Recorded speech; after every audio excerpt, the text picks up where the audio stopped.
I'm Jay Moran. I'm Bridget Jaipal Valenza. I'm Thomas O'Neill White. I'm Angeli Preston. We need to get together and let our voices be heard. This is What's Next, a dedicated hour to have important conversations about the issues facing the marginalized and underrepresented communities of Western New York and Southern Ontario.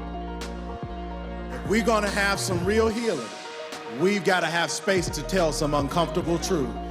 What's Next continues our mission to discuss race, Equity, And the common concerns of Buffalo's East Side and beyond. In the suburban area, everywhere, we must work and teach our children. Welcome to What's Next. Today we're going to be talking about the Bridge Project. The Bridge Project, their co-founder and president is Holly Fogle, who joins us via Zoom today. Holly, thanks for being with us. Jay, thanks for having me. So the Bridge Project started in New York City in 2021, providing low-income mothers with $1,000 per month for 3 years. This is a fascinating development that somebody has gone out to try to do this, because we do hear some different conversation about guaranteed incomes for people as a way to fight poverty. Just talk about the background when it comes to the Bridge Project. From where did it start? Sure, happy to. And I think it's useful to start with a figure, which is $14,700 a month. Imagine trying to live in New York State or city with a baby with $14,700 a year. That is the average household income of our mothers in the Bridge Project. Fundamentally, I want to eliminate childhood poverty in this country, and the Bridge Project seeks to do that through providing expecting mothers with up to $1,000 a month with unrestricted cash for 3 years, starting during their third trimester in pregnancy. And that's the entire idea. It's that simple. Give mothers cash and trust them to do what they need to do for their baby. Fast Company recognized us in 2022 as a world-changing idea and called our actions radical and groundbreaking. I just find it almost laughable that giving mothers and trusting mothers cash is radical and groundbreaking. I'm a baby person first, not a cash person. And as you said, there is a lot of guaranteed income pilots popping up around the country. And so I wasn't coming at this from a guaranteed income angle. Okay. But in researching a variety of different ways to help babies, we found unrestricted cash was the most effective, and it offered the flexibility that is so important with a newborn. 1 week as a mother, you might need to cover a doctor's copay. Another, you might need to buy diapers. The Bridge Project has been on a journey. We were built out of our family's foundation called the Monarch Foundation. And there are 3 really deeply held beliefs that have informed our approach to early childhood poverty. The first one is that we need to prevent versus undo. So that means babies, not after school programs. I believe that really, really strongly. The first 1,000 days really matter. And the academic research just keeps piling up on this front. And as a country, we keep ignoring it. We know that these early days lead to lifelong effects, up to 20 IQ point differentials, 20 years of additional life. These are incredible statistics. The list goes on and on. The second belief that we have very strongly is that the return on investment matters. My husband and I are both Wharton finance majors. I'm a former McKinsey partner. My husband's a venture capitalist. We have $40 million of our own money invested in this program across New York State. And we are so excited to bring the Bridge Project to Buffalo. But fundamentally, cash is the most efficient, effective tool we have as philanthropists and as policymakers. As an example, food stamps, our best government program out there, are valued at 80 cents on the dollar by the recipient and 65 cents in the underground market. So if that mom needs to sell those food stamps to buy diapers, she's going to get 65 cents. I hate bureaucracy. And thanks to Columbia and their work around the expanded child tax credit, we have proof of a 10-time return on investment. That was a nationwide pilot that had unbelievable returns. You and I would take a 10-time return on investment in a stock market all day long. Right. And yet we don't do this for our babies. And the last bit I would just say, our last belief is in the dignity of people. I come from a proud line of coal miners and teachers. I grew up on a farm in Appalachia, population 300 people, and I witnessed poverty firsthand every day. I watched it obliterate hope. I watched it devastate families, but I also witnessed the resiliency and determination of mothers. I really believe we rise to our better angels when people believe in us. So I see people, not problems. I certainly believe in another mother's love. There is nothing fiercer. And my dollar is on the mama every time. There is no one who knows better how to make these minute by minute resource allocation decisions than a mother with a hungry baby. The Bridge Project started in New York City, went to Rochester. Now it's in Buffalo. It's in its infancy. I guess there's a bit of a pun there when we're talking about expecting mothers. So where is it right now in Buffalo? What stage are we at in terms of applications and who is going to benefit from this? You know, we did start in New York City and we have our first 1,000 moms there. But as you all know, and your listeners know, unfortunately, poverty is not confined to New York City. And Buffalo has the second highest rate of child poverty in the nation at 44%. I mean, sit with that for a minute, right? Hmm. The second highest rate of child poverty in the nation. Like, how are we okay with this? I was on a panel late last year with Paul Krugman, the Nobel Prize winning economist, and he said that when he travels in Europe, fellow economists ask him, why do Americans hate babies so much? Hmm. That question was just a gut punch for me. So, to your question of where are we at in Buffalo, we opened the applications on December 15th, and we had over 200 applications for the 50 slots within 72 hours. That was overwhelming and an immediate response that, frankly, we did not expect. We haven't seen that level of uptake in our applications when we have done this in New York City and Rochester. So it speaks to me to the enormous need that exists in Buffalo for our babies. And, you know, frankly, it is simply heartbreaking that we don't have more money to have more spots in Buffalo. People are really hurting. So at this point, unfortunately, the applications are closed. But if we're able to find other private philanthropists that want to invest in the babies of Buffalo and in Buffalo's future, we can open those applications up again, which is our hope. As an aside of sorts, we've talked about the incredible need here in Buffalo when it comes to this. And like you said, the quick turnaround when it came to the applications. Is there a sense in any regard that somehow the communication was better here in Buffalo, that this pipeline was reaching out to the right people? Yeah, I think we absolutely have to draw that conclusion among others. And I think, you know, huge credit to your community partners that were really fantastic. And I will say the elected officials have been simply awesome. Mayor Byron Brown, State Senator Tim Kennedy, and the Majority Leader Crystal Peoples-Stokes have been real champions and really, really helpful in their offices helping us to get the word out, which, you know, I think is a testament to them and how much they care about their communities. And you know, obviously we ended up seeing this and that really, really quick uptake among the mothers of Buffalo. What have we seen so far in New York City? You said 1,000 mothers already have We come through the Bridge Project? That's right. So we started our first cohort was 100 mothers, and they are approaching their 2.5 year mark right now. And then we've added another 900 mothers in New York City and another 100 mothers in Rochester over the last 2 years. And so, you know, we're seeing a lot of different reactions. I mean, many that you would expect, and many, many great ones. You know, things like one mom, Justine, who works security. And before the program, she told us that she was working 6 nights a week to make ends meet. Thanks to the breathing room, she now is working 5 nights a week, which is still an awful lot, but she really is trying to spend extra time with her baby. Another mom told us that, you know, her baby's recognizing shapes and colors faster, which she really thinks is because she's able to be around and she has some extra financial security. I mean, of course, people are buying things like safe strollers and a crib that a baby can sleep in to reduce SIDS.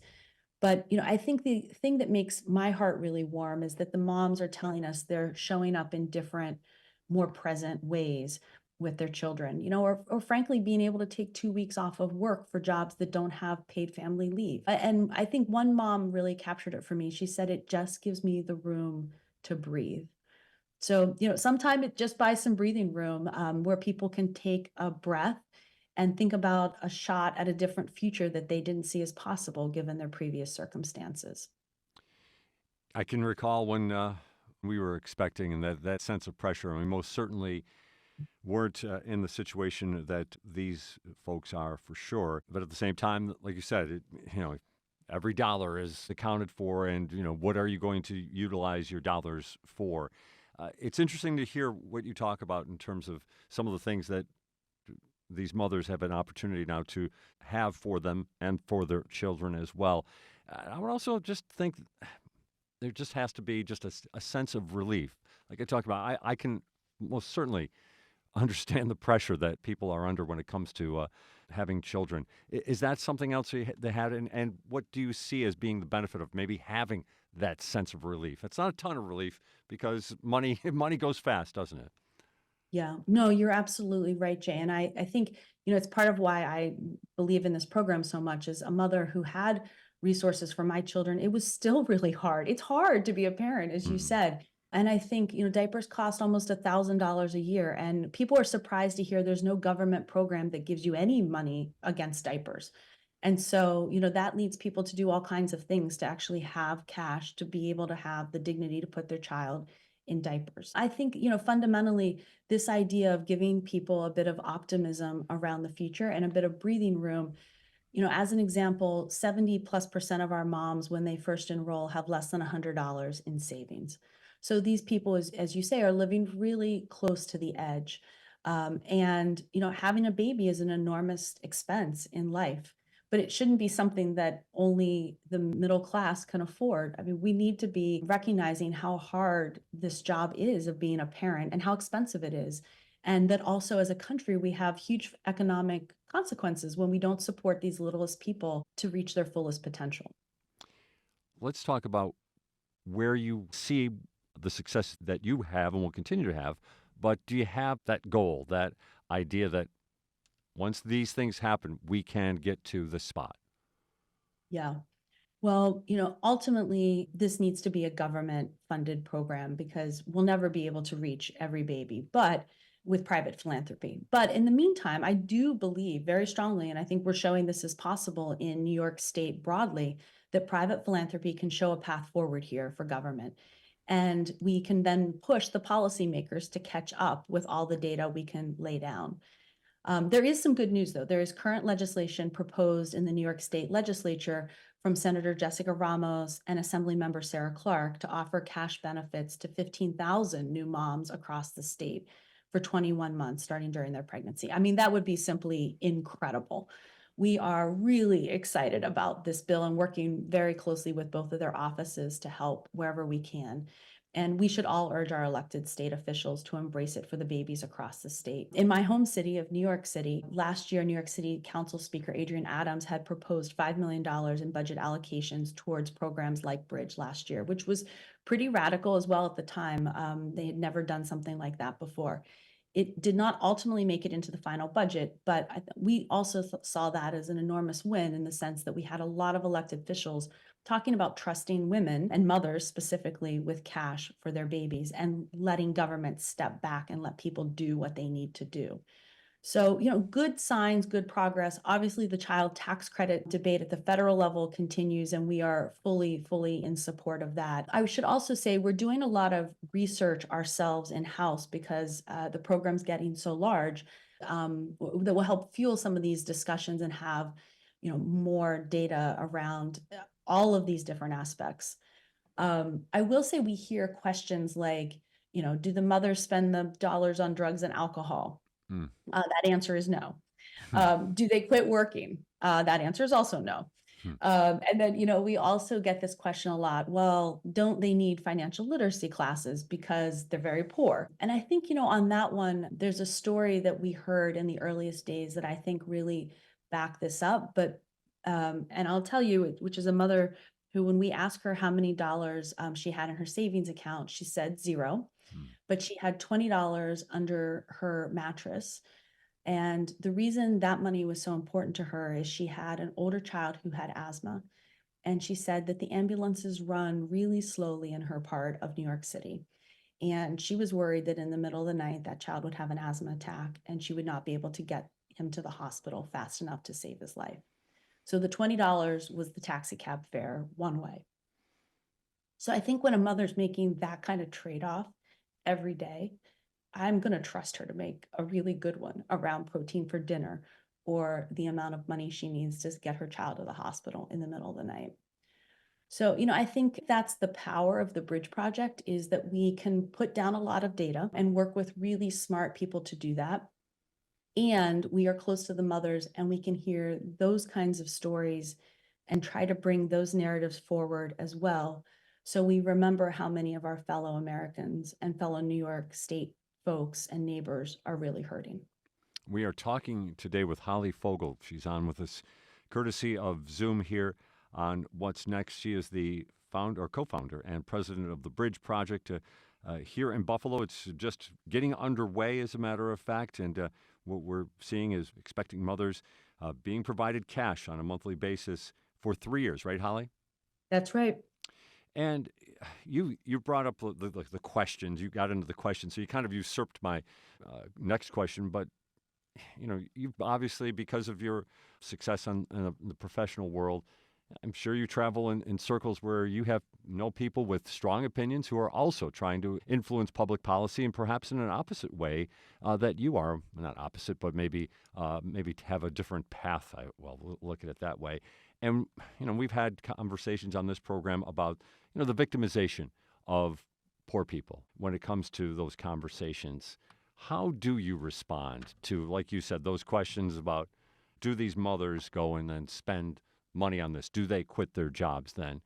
How do you respond in those circles when it comes to, perhaps, like you said, former peers of yours in the professional world that maybe you've encountered?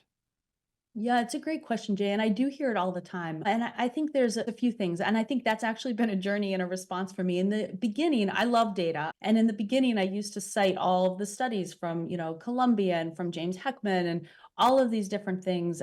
Give Directly has done this work of direct cash around the world for many years ahead of us, not just to mothers, but to people living in poverty and many different circumstances. And we ourselves are actually working with the University of Pennsylvania's Center for Guaranteed Income Research to really study how the mothers are using this money. We can track that on their cards. So I used to go into that, all of those facts and figures that all disprove these myths that we have, as you say, really harmful stereotypes about people living in poverty and spending this money on vices or not working or the financial literacy. But I think as I have been on this journey now for about 3 years, in many ways, I will just say there is reams of data. We should all look at it. I'm happy to talk to anybody about it. But I have started to just literally say, do they spend money on drugs and alcohol? No. Right? Do they quit working? No.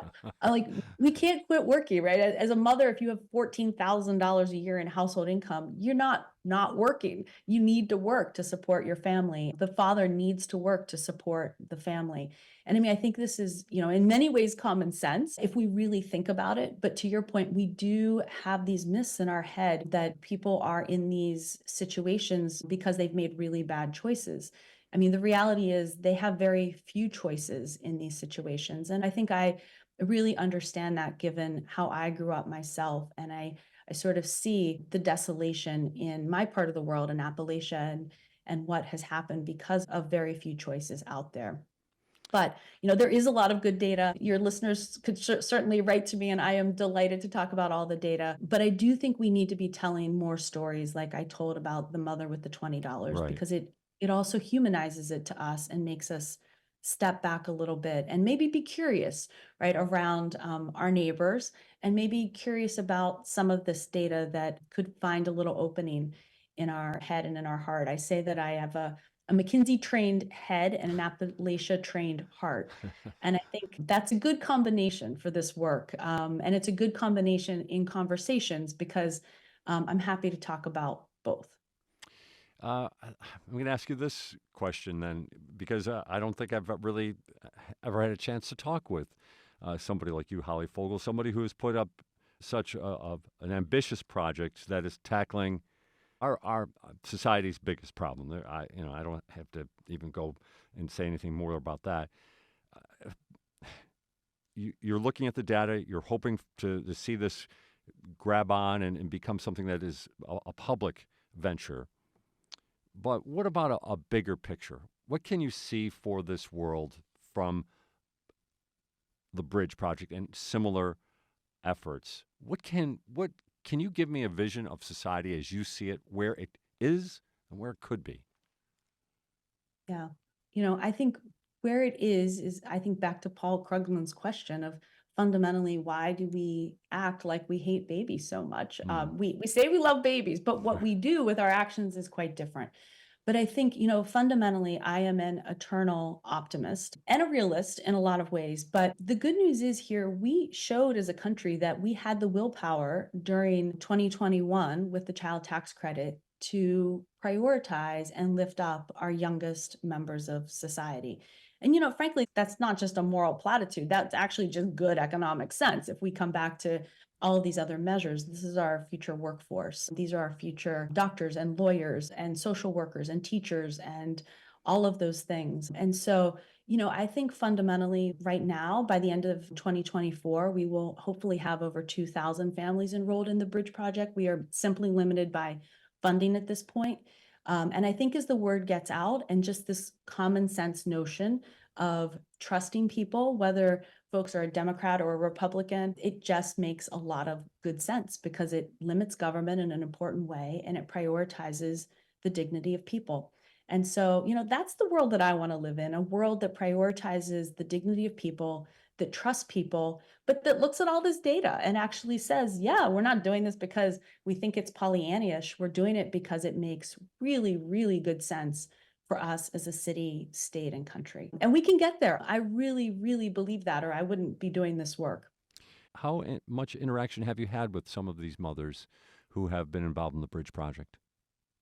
We had a Christmas party or holiday party here in New York City right before the holidays. And I have to say, we spent the day basically holding babies because you could probably relate to this as a parent. Sometimes it's just so nice to be able Yes, it to is. enjoy a cup of coffee or a cup of tea without worrying about scalding your little person. So we spent the day holding babies and just watching the joy of the mothers as they were able to talk and the fathers and able to converse with each other and find some shared ground of all of us, right? Of just being parents and how hard this is and how a little extra cash goes a long way in terms of giving some of that breathing space and also giving some space for some dreams to start to be born again or start to be revived. So I have to say it was a really joyous day just a few weeks ago. We had a lot of crying and a lot of laughing, but it was a really, really wonderful moment just to remind us all, I think, of our common humanity and how much we truly share versus how different sometimes we all, the media can all paint us as being. And fundamentally, it was a wonderful day of people being parents and remembering that it's a hard journey and we're better when we do it together. What's next for the Bridge Project and also for the Monarch Foundation? Where do you go from here? You've got New York City, you've got Rochester, you've got Buffalo. What's next? Well, next is a couple of other states and possibly Appalachia, where I came from, which is a different beast altogether. But I think what's great is we have some private philanthropy dollars to go forward in some other very important ways outside of the Monarch Foundation's investment in bridge projects. So what's I think so exciting is that other folks are coming along and believing in this power of simplicity and effectiveness.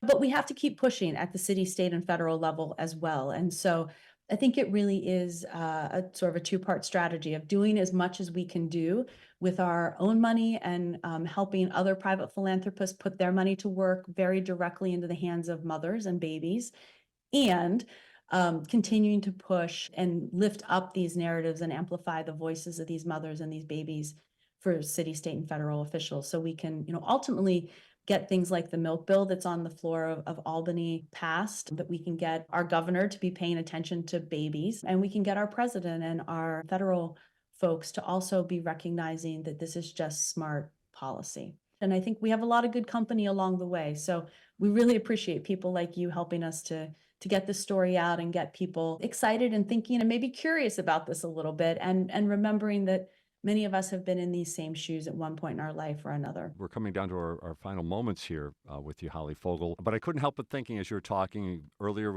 I gave you an opportunity to give us the bright, ambitious picture of things. I'm wondering, though, for somebody who obviously you're very analytical, you know numbers, you look at the federal budget, you look at the state budget. Do you have any general thoughts? We can say about spending money and this, that, and the other thing, but any general thoughts about how those investments that are obviously needed when it comes to fighting poverty can be utilized and yet still keep the economy. I mean, it's always going to be the big pushback. Right? You're going to crush the economy if you do this, right? I mean, I see you smiling on the other end of our Zoom connection with that. What about that? I mean, is that something that That's you where sometime when people talk about a guaranteed income, which would apply to every or a basic income, right? Those mean slightly different things, but those are very, very broad programs that apply in many cases to huge swaths of people across our country.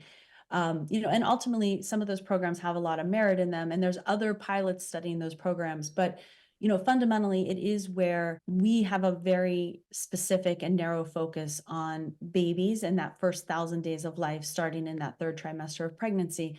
So it does bring the cost down. I'm not going to tell you it's super cheap, but I will tell you it's pretty cheap relative to the alternative, back to my undo versus prevent. If we think about the wasted IQ points that we have of folks who just didn't get the right nourishment, didn't have stable housing, didn't have food, didn't have a household where there was harmony within it, which is a clinical term in those earliest days of life, it is incredibly costly for us as a country. And so I do think we can be very short-sighted as a country and think, well, we don't want to put that money forward today, but yet it costs us so much money down the road for all of us as citizens. And I'm fond of saying in general, in my work, that budgets are moral documents.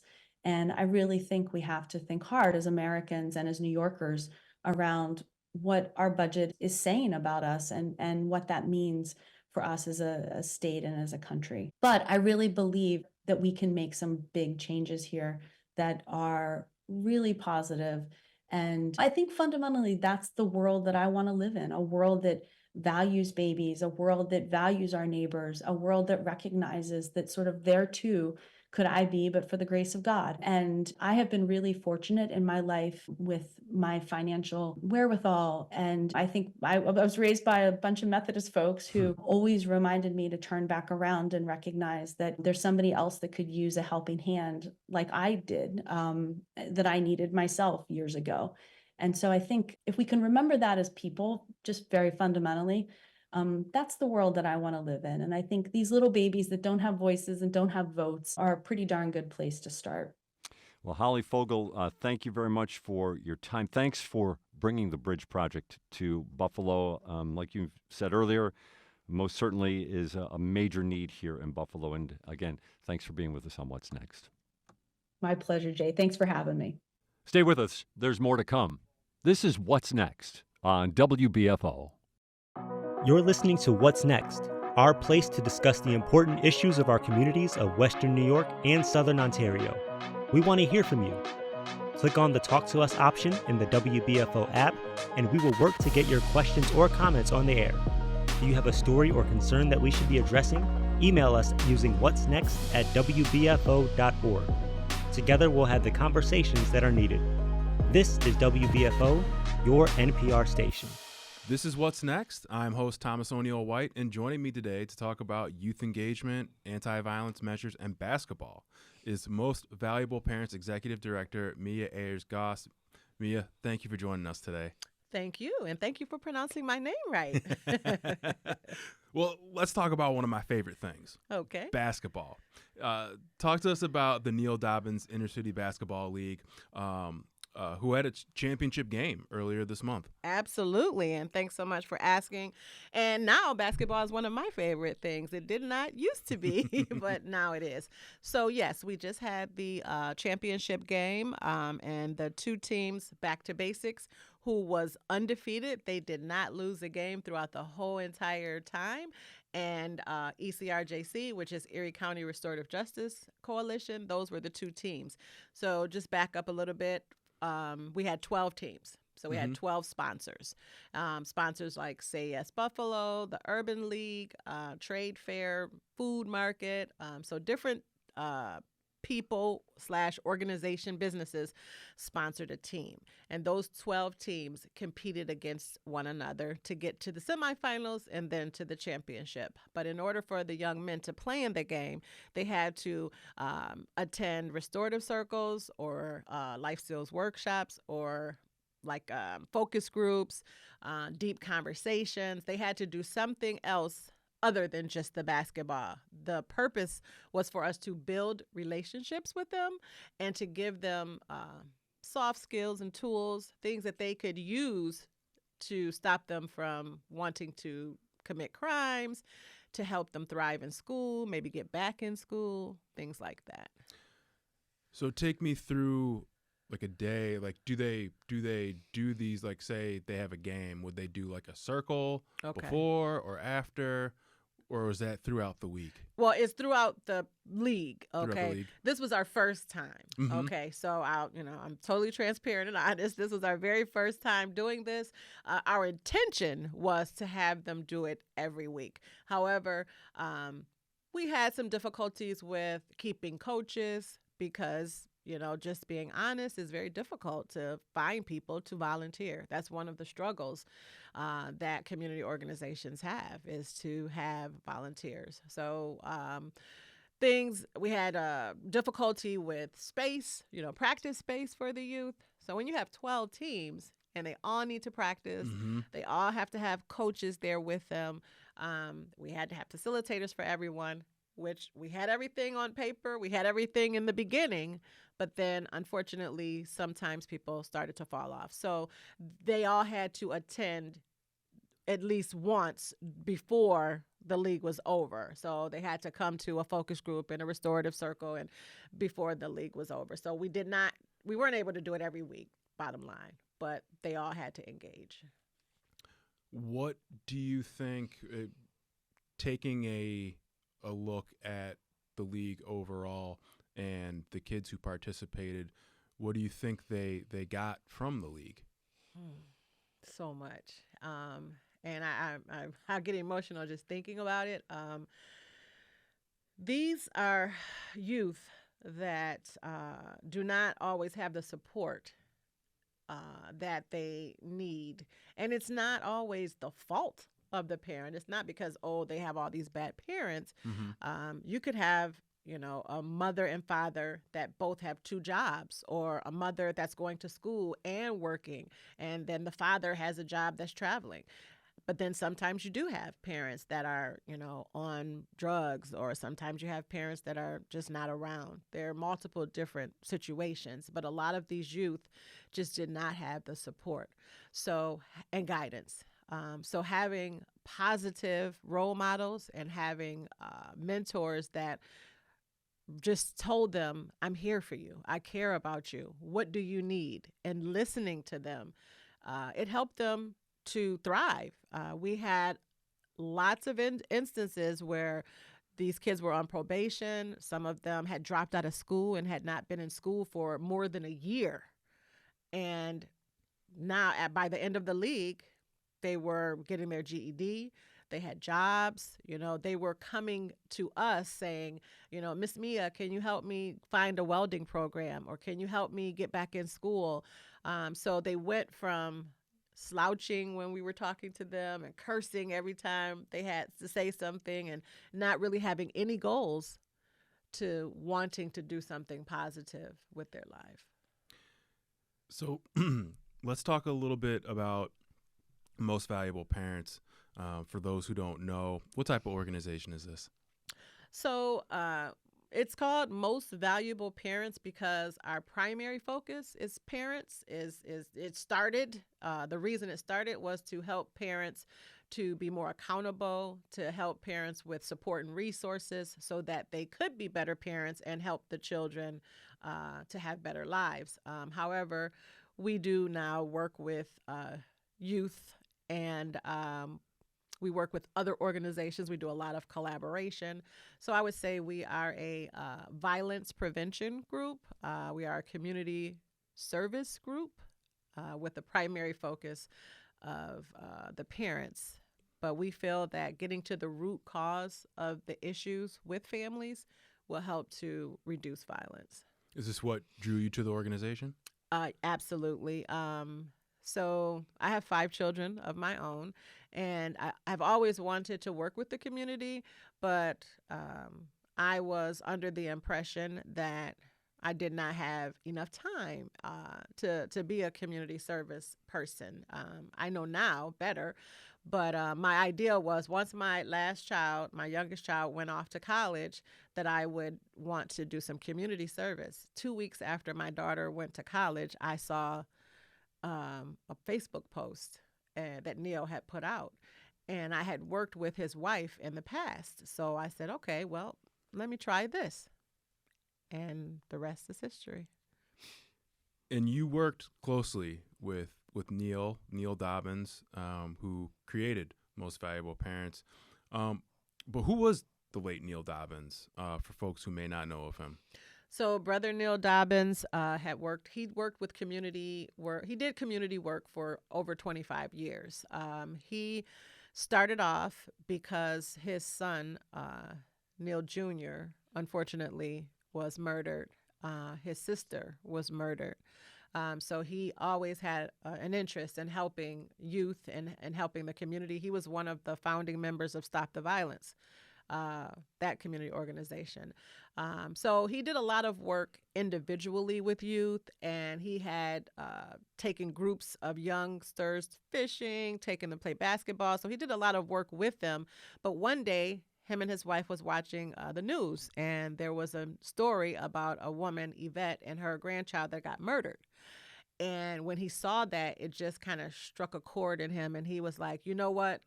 We need to get to the parents. We need to get the parents and make them more accountable, help them to be more accountable.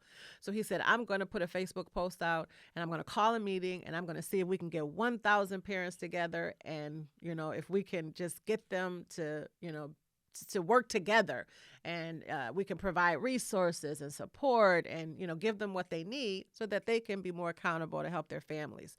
So he put the post out, and it was standing room only. The meeting, it was packed. People came from all over. So he did it the next week. He said, okay, I'll do it one more time. And it was packed again. So he said, you know what? I guess I'm in it for the long haul. So he got a logo, and then they got T-shirts, and they started to go door to door, and MVP was born.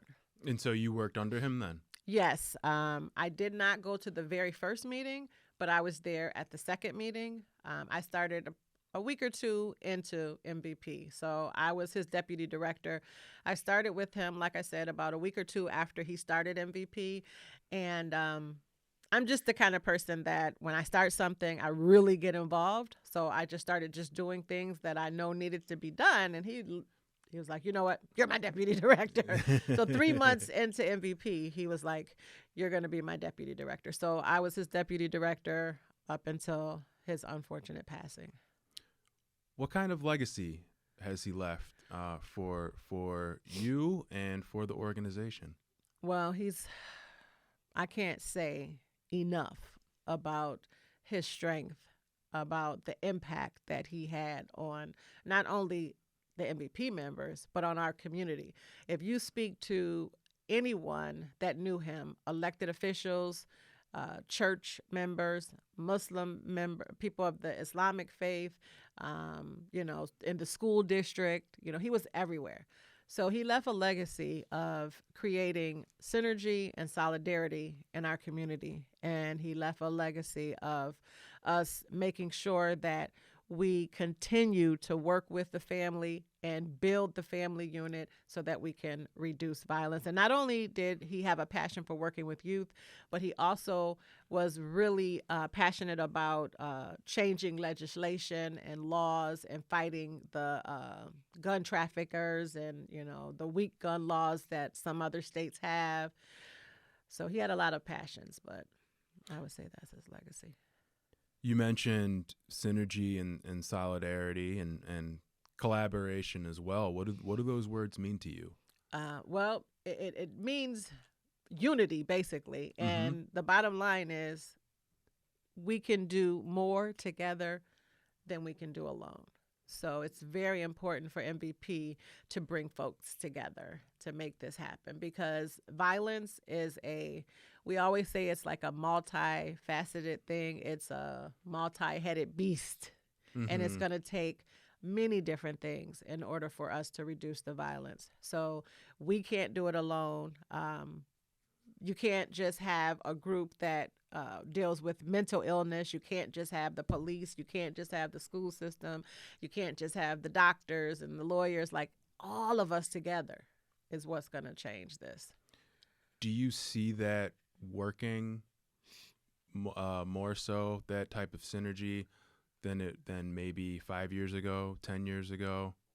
Well, I definitely can say that in the last 5 years, I see things changing. And I see in some areas things are getting better. I can't really speak before I started to really do the community work because I wasn't as focused. But I can tell you that within the programming that we do and within the things that I see, absolutely, when you work together and you really care and you love and show commitment and consistency, I do see that it works.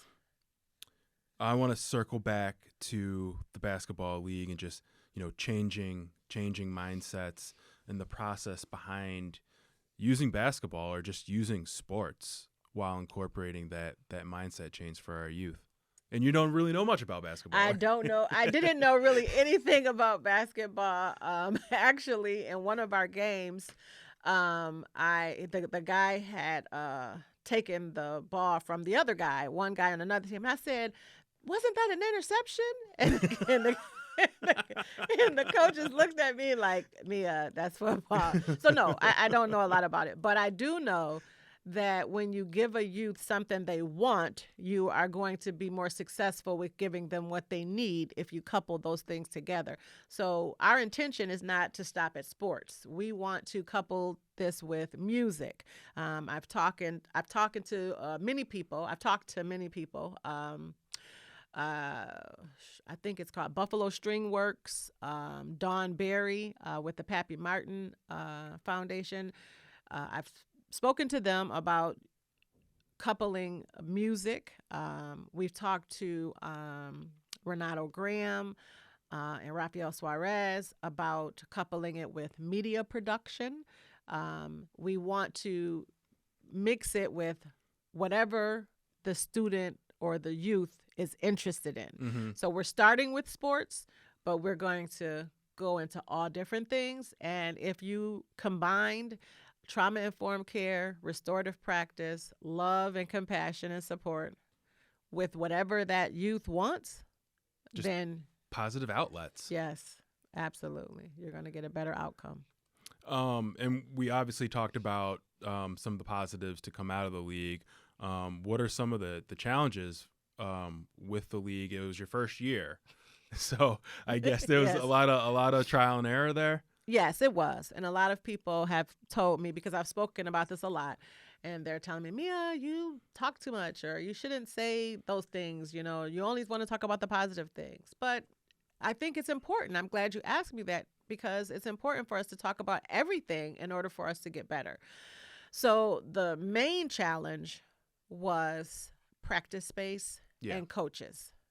So we had 12 teams. We should have had 24 coaches, to be real, because if you need one a head coach is coach and sick, you need an assistant coach. absolutely. And if one is sick or not able to come, and consistency is key with youth. You don't want to start off and not be able to finish. So not having enough coaches really hurt us. And I mean, we were successful, and I would say for it being our first time, it definitely was successful. But if we would have had coaches, the amount of coaches we needed from beginning to end, the success rate would have been even more. So having more coaches. So if there's any coaches out there, please contact us, I was just about to say that. joinmvp.org, Yes. www.joinmvp.org, or you can call us at 585-JOIN-MVP. And space, believe it or not, we could not find enough space for the youth to practice. They would call us consistently because they wanted to practice every day, although, that's not realistic, but we just wanted them to be able to practice at least 3 times a week. And it was very difficult to find space for all the teams. And we have so many community centers, there's churches, there's all type of things, but it was difficult. Some people wanted to charge us too much money. Some people didn't have the coverage, like they didn't have someone to work there, to be there for the space. So that was a challenge. So if you have a basketball court and you're willing to offer space, or someone who's in charge of community space, then please help us. There's been a lot of talk about the instances of violence in and after school. I know you do work with Erie County Restorative Justice Coalition. Yes. Friend of the show, Jessica Bauer Walker, all the Yes. things she's a part of. What do we do about this issue? It's a problem. I don't want to say it's an issue. It is a problem right now. Absolutely. And I'm glad you mentioned those two wonderful ladies. I just would like to say that they have been an integral part of helping MVP become the success that we are, and we work very closely together with Dina Thompson and Jessica Bauer Walker. But what we do is continue to do what we are doing, and we need to work together, and people need to not be afraid to help. Mm-hmm. I hear a lot, oh, what you're doing is great, and if I had time I would do this, and if I could I would. Well, we all can if we set certain priorities, and you don't have to be what we call boots on the ground. You can help for 2 hours a month. You can help from your home. Someone connecting someone, that helps. Someone making phone calls, someone posting on social media. It's not all the same, so us working together is what's going to help. Programming. Our youth need more programming. They need something to do. Most of the time, they're doing these things because they don't have anything else to do. So having safe space for our youth is huge. Creating space for the parents and providing more support and resources for the parents. Anywhere you go where there is poverty, 90% of the time you're going to have crime. I don't care what color you are, what race you are, where you are. If there is poverty, people are going to do what they need to do to survive. Unfortunately, sometimes that means doing illegal things. So if we can provide more resources, more support, and more programming, I personally believe that would go a long way. Your background, 25 years experience in sales and management. How does that skill set you acquired in those fields apply to your work with MVP, a nonprofit whose aims don't necessarily line up with a traditional for-profit business? Well, I will say, first of all, my experience in sales and marketing helps with going after funders. That definitely helps because, when you're in sales, it helps with dealing with people in general. I've been dealing with people all of my professional life. So would you consider yourself a people person? Oh, absolutely. Okay. Well, now do you think you were born like that, or did you have to kind of work at it? I think I was born that way. I've always, my parents and my older aunts and uncles, they all told me that I talked too much, and they all told me that I, was always in everyone's business and I was always doing too much. So yeah, I think I've always been a people person. Now, when you're around family now, and you're like, well, look at me now. How you like me now? Is that what you do? Well, now I'm always asking family, could you come help? We need help. They're like kind of tired of hearing about MVP probably, but. You've got some things in the mix. Can you talk about your 10-step empowerment initiative for young women that you're working on? It's going to start off targeting young women. However, it will be good for everyone. So it's called 10 Steps to Independence, and it's something that I personally have been working on for a very long time. I would say I started with this thought process maybe 10 years ago. Wow. However, it takes a lot to put something like this together because 10 Steps to Independence is basically a program that we would like to put out to help young people. And like I said, eventually it can help anyone, but it will help to build a foundation so that they are able to go off to college, or they're able to go off to training, or just go off to their life. But what it is 10 different skills, I would say, that or the steps each are different. So the first step is loving yourself and knowing yourself, okay? Because in our community, a lot of times we're taught you don't look right, you don't talk right, you don't act right. So if you're constantly told you're not enough, you're not correct, then it's difficult to love yourself. And if you don't love yourself, then how can you want more for yourself? And if you don't love yourself, how can you love someone else? So I think that that was like really the most important thing, because in our work with youth, we can see that they really don't love themselves, because if you love yourself, you won't disrespect yourself the way that we see that our young people are doing. So the second step is health and wellness. So we want to teach our youth the basics in health and wellness, the basics in financial, we call it financial health, but financial literacy, basically. You know, we're not typically in the inner city, we haven't been brought up to learn about, you know, credit and interest rates and, you know, things that have to do with money and you know, really respecting your money and taking care of your money. Housekeeping, you know, it might sound weird, but, you know, when my daughter went off to college, she always complained about how her roommates didn't, you know, some of her roommates, you know, they didn't know how to clean up. And it's important to we be won't able name names here. it's important though for you to be able to cook, to clean, to take care of yourself.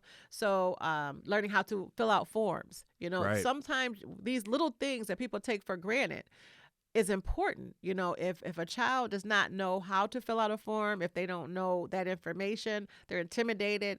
So then they don't go apply for a job. You know, so a little thing leads into a big thing. So once they complete all of these steps, we feel that they will have a better foundation, so that they are more that they have more self-esteem and they're more confident, and then they'll be able to go out and take care of themselves when they go out into the world. So it's 10 steps to independence. And the reason why it was so difficult is because I'm no expert in all these areas.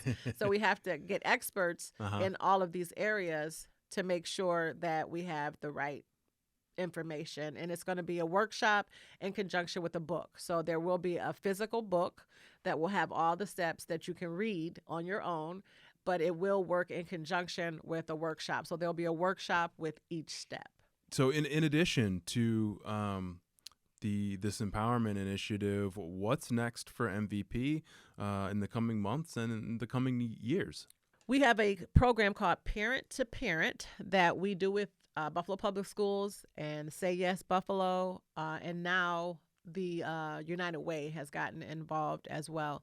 So these parent to parent sessions, we use a book called When Parents Ask for Help that is by the Search Institute, and it talks about the 40 developmental assets, which 20 are internal, 20 are external.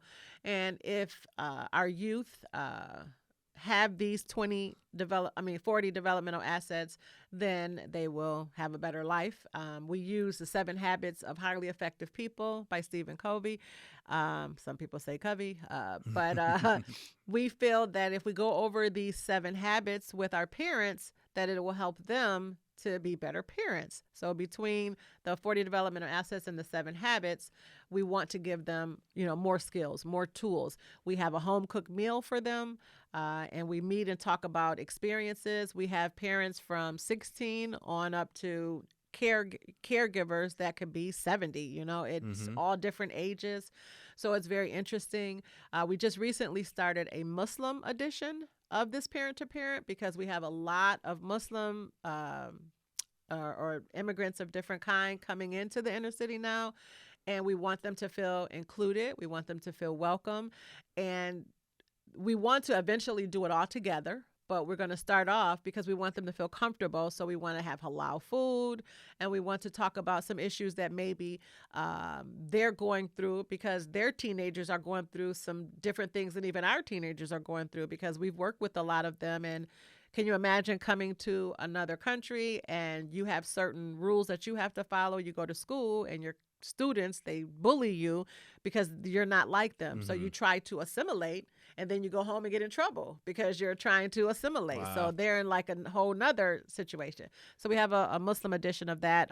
We have a meeting Wednesday at Lafayette and Thursday at East High School. But I'm going to email you all the information, so maybe you can put it on your website or Facebook or something. We have a Bridging the Gap initiative, it's called. We've had 4 or 5 meetings so far. We've met at Canisius. We've met at Villa Maria, Gloria J. Parks. We're trying to meet at different centers. Our next one will be at the United Way.